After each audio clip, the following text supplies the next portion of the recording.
academic achievement and a recognition of excellence, a Rhodes Scholarship is certainly acknowledged as a pinnacle. And Megan Engel, you've just found out you have earned, you are, let's say, a Rhodes Scholar heading off to Oxford. Congratulations. Thank you so much, Ryan. As a current University of Alberta student, you're earning your graduate degree currently in physics. Take us through this journey. How did this all come about? Had you always had Oxford on your radar? Yes, I actually found out that the Rhodes Scholarship existed when I was about 15, and my hero is J.R.R. Tolkien. And he not only attended Oxford University, but he also taught there for many, many years, and he composed The Lord of the Rings, his great masterpiece, while teaching at Oxford.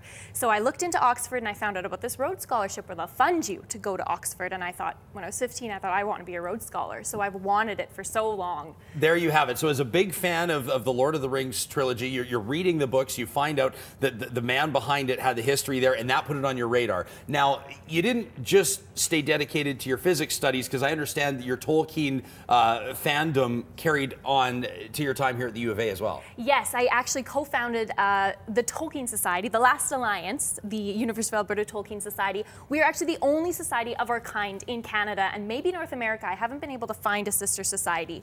So we're a pretty unique draw, and I know a lot of students have actually told us at open house that they come to the U of A because of our group. Love it.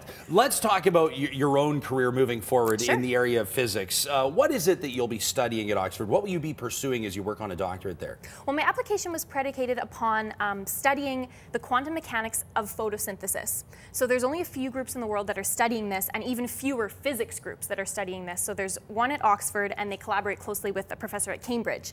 And they've been putting out lots of publications in recent years, which kind of caught my eye. I'm really interested in this topic because I think it's so wonderful that we can find answers to the great quandaries of human existence in nature. So the trees and the flowers have figured out what we're still struggling to figure out, which is renewable energy.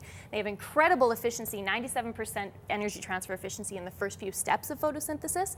And so these physicists are working to unlock how is this happening, and they're finding out it's quantum mechanics, it's quantum phenomena that are allowing this energy transfer to be so efficient, and I'm fascinated by that. I want to find out more and help to bring renewable energy to people. I'm fascinated by your fascination. This is incredible. So here you are, you're living and studying in what some could quite accurately call the energy capital of Canada, or maybe the energy capital of the Western world, yet you look to renewable or sustainable energy. What first planted that seed for you? Was there a science teacher in elementary, junior, high school that planted that seed? Have you always been naturally curious about nature? I mean, where did that start for you? Well, my dad always used to say really interesting things about how solutions were hidden in nature. So he'd say, you know, whenever there was news about the water crisis or there's going to be a water shortage eventually, he'd say, you know, there's a moon of Jupiter that's just a drop of water in the sky. Like there's these answers hidden in the natural world and in the universe, and we just have to explore the universe to find the solutions. This must mean a lot, I know, not only to you, but to your family, your friends, your colleagues at the University of Alberta, your professors. A Rhodes Scholar, I mean, sort of bears this statement representing those that have influenced and impacted them around them. I mean, when you found out that you had it, and I know you're a humble person, let our viewers know that a Rhodes Scholarship has been estimated at a value of around $250,000. I mean, what was your first reaction when you found out you were off to Oxford?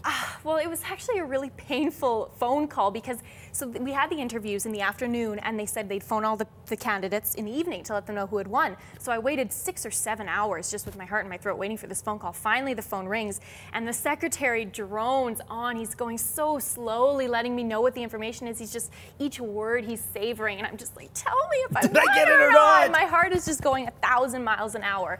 And I found out that I won, and I was just in shock. I ran upstairs and flared my arms. Now, I mean, it may be too early to ask this question, but will Edmonton play into your future? I mean, if you develop this expertise in energy efficiency, could we see you back here in Edmonton with an Oxford doctorate in tow? I would love to come back to Edmonton. My dream is to work at the University of Alberta as a professor. So wouldn't that be amazing? Megan, all the best. Thank you so much. We can't wait to see what you do with this. We know that you'll be an incredible steward of that already, as you have already been with your opportunity. Megan will be heading to Oxford for September 2013, and you must promise to stay in touch. I will. Have you seen The Hobbit yet, by the way, in theaters? We're going in costume to the premiere. Check us out, lastallianceuofa.com. There you have it. We'll be back. News, traffic, and weather right after this.